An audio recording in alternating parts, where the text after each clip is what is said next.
Posiblemente antes has visto un Wendigo en películas, series, libros y hasta incluso videojuegos. Miren eso, ¿no es hermoso? Pero como todo en esta vida, los vampiros, los hombres lobos, los Wendigos tienen un origen en nuestra cultura. En este caso no es necesariamente nuestra cultura, sino que viene de la tradición espiritual de las tribus algonquinas de Norteamérica. El Wendigo se le asocia mucho con el invierno y se le describe como una especie de bestia que acecha a sus víctimas, se las come o hasta cierto punto incluso las posee, convirtiéndolos en caníbales. En Ojibwa, que es un grupo indígena norteamericano que vivió en Canadá, a lo que hoy se le conoce como Ontario y Manitoba, y Minnesota y Dakota del Norte, Estados Unidos, este es uno de los grupos en donde se generó este mito. El término se define como monstruo caníbal invernal, pero su nombre podría derivar de la palabra protalgonquina Wintec-wa, que significa búho. Algunas leyendas dicen que el Wendigo es una figura demacrada de piel como de ceniza. Otras dicen que es un ser que mide más de 4.5 metros, alrededor de eso, y que cada vez que come crece más y más. De la misma forma en la que puede tener ojos hundidos, dientes amarillentos y garras. Puede ser lampiño o tener piel, de la misma forma que puede tener cuernos o astas. Huele a carne podrida y solamente el fuego los hace retroceder. Pero mejor no te lo explico, sino que te lo cuento. Mi nombre es Amanda y this is Garbage. Los algonquinos eran tradicionalmente una sociedad de pescadores y cazadores. Vivían en viviendas construidas con la corteza del abedul. Los algonquinos estaban estrechamente relacionados con varias otras culturas de la región, como los Odawa, los Potawatomi y los Ojibwa, un pueblo comúnmente conocido como Chippewa en Estados Unidos. Los algonquinos y estos grupos culturales se conocen colectivamente como los Anishinaabe. Los Anishinaabe y otros pueblos indígenas norteamericanos, ellos tienen un sistema de creencias en donde creen que las almas y los espíritus de las personas están conectadas a las cosas que los rodean, como los objetos, las personas, los animales, etc. En la lengua algonquina, estas fuerzas espirituales se llaman Manitou, que significa espíritu o ser sobrenatural. Manitou puede ser bueno, malo, indiferente a las necesidades humanas. La deidad creadora benévola o gran espíritu de los algonquinos se conoce como Kichi Manitou. El Wendigo se considera de cierta forma un Manitou y su traducción literal es espíritu maligno que devora la humanidad. Según el folclore nativo, el Wendigo fue un guerrero humano que hizo un pacto con un ser maligno para obtener grandes habilidades, ya sea estas de combate, y quería básicamente ser capaz de derrotar a sus enemigos. Se transformó en una criatura temible, logró la victoria y protegió a su tribu. Sin embargo, la gente le temía, entonces lo desterraron al bosque y ahí se convirtió en un caníbal, convirtiéndose en un Wendigo. En algunos mitos se dice que el Wendigo acecha a su presa y se la come en el bosque, mientras que en otros se dice que el Wendigo posee a la persona y lo transforma en esta bestia caníbal. También en algunas leyendas, para liberar a la persona de esta posesión, se mata al Wendigo. Sin embargo, en la mayoría de los cuentos se dice que en verdad hay que matar a la persona para que ésta sea capaz de ser libre de la maldición del Wendigo. Y bueno, también existe otra como variante de esta misma leyenda que dice que en verdad el Wendigo castiga a la avaricia extrema y por lo tanto castiga al humano y recompensa a quienes practican la moderación. En verdad lo que he principalmente leído es que en los bosques como, sabes, muy fríos de estas áreas muy específicas de Norteamérica, como por ejemplo en la región de los Grandes Lagos, y donde claramente en el invierno la hambruna es un temor muy real. Se dice que de cierta forma se creó también, como muchas leyendas que tenemos nosotros, por ejemplo en Latinoamérica, se creó de cierta forma para hacer un tipo de advertencia sobre, y más que nada en contra, el canibalismo. También quería mencionar otra versión de cómo es que el Wendigo se lleva a las personas al bosque. Básicamente dicen que él los toma de la mano y empieza a dar grandes como zancadas.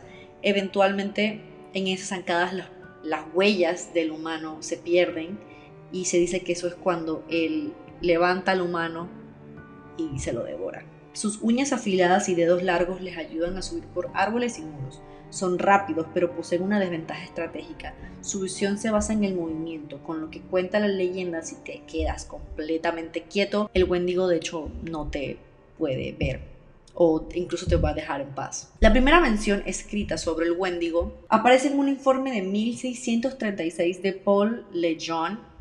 Espero estar diciendo bien ese nombre. Un misionero jesuita francés que vivió entre el pueblo algonquino en lo que hoy es conocido como Quebec. Habló sobre una mujer que advierte acerca de un Achen, que se había comido alguno de los miembros de las tribus cercanas y que se comerían muchos más si no lo llamaran a otro lugar. Lastimosamente existen varios casos de asesinatos que sus perpetuadores de cierta forma como que le echaron la culpa y de cierta forma atribuyeron esa culpa a los Wendigos. En Alberta, Canadá, 1879, un cazador llamado Swift Runner afirmó que un Wendigo le dijo en un sueño de que debía comerse a su familia entera. Fue declarado culpable y ese mismo año fue ahorcado. Otro caso ocurrió en 1907 entre la comunidad de la Primera Nación Sandy Lake en el norte de Ontario, en donde un chamán tribal llamado Jack Fiddler y su hermano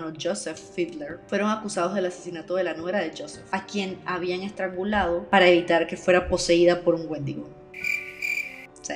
Ok, quiero aclarar algo antes de continuar, y es que a principios de 1907 la policía del noreste visitó el campamento de donde eran los hermanos y se enteraron de los poderes de Jack gracias a un testigo llamado Norman Ray. Ya que querían introducir leyes canadienses en los territorios del norte, la policía fue y arrestó a los hermanos por asesinato. Ambos fueron acusados de asesinato a su nuera y Jack terminó suicidándose una vez escapó en septiembre 30.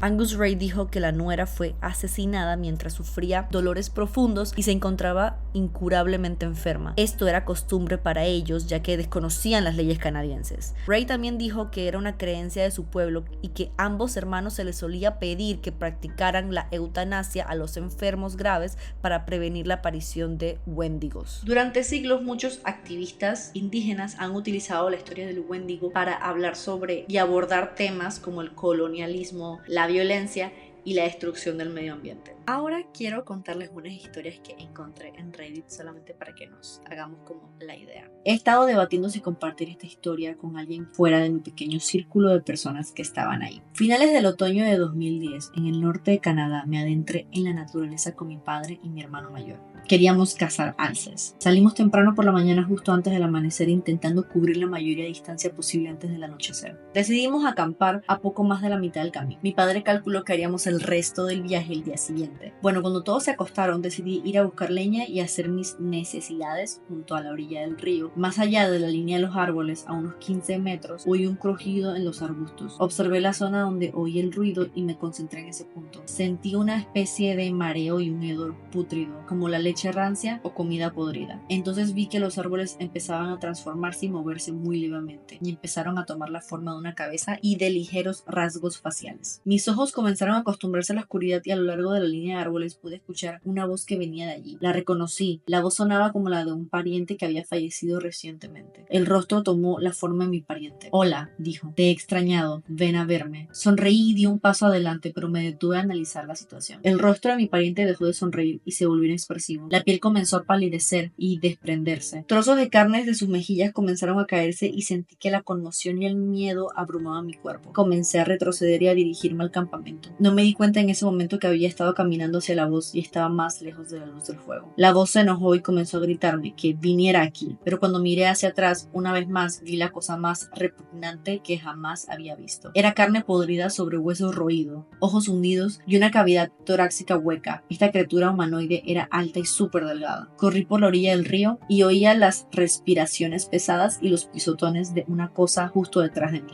Llegué a la orilla, pero me agarró de la pierna al saltar. Finalmente recuperé mi mi voz y grité: «¡Alguien me tiene de la pierna!». Mi hermano se despertó y corrió hacia mí, me levantó y me llevó junto al fuego. Estaba aterrorizado intentando explicarles lo que vi y que se parecía a mi pariente. Intentaba convencerlos de que no veía cosas, pero mi hermano asintió y dijo: «Yo también lo vi». Eso lo confirmó, reconoció que era real. Nos quedamos despiertos toda la noche después de eso, con el rifle cargado y cerca. Recogimos nuestras cosas al amanecer y volvimos a casa. Yo no estoy aquí para descartar o confirmar la historia de nadie. No sé si los Wendigos son reales o no. Sin embargo, lo que sí sé es que cumplen el objetivo que posiblemente muchos otros cuentos e historias mitológicas, folclóricas tienen.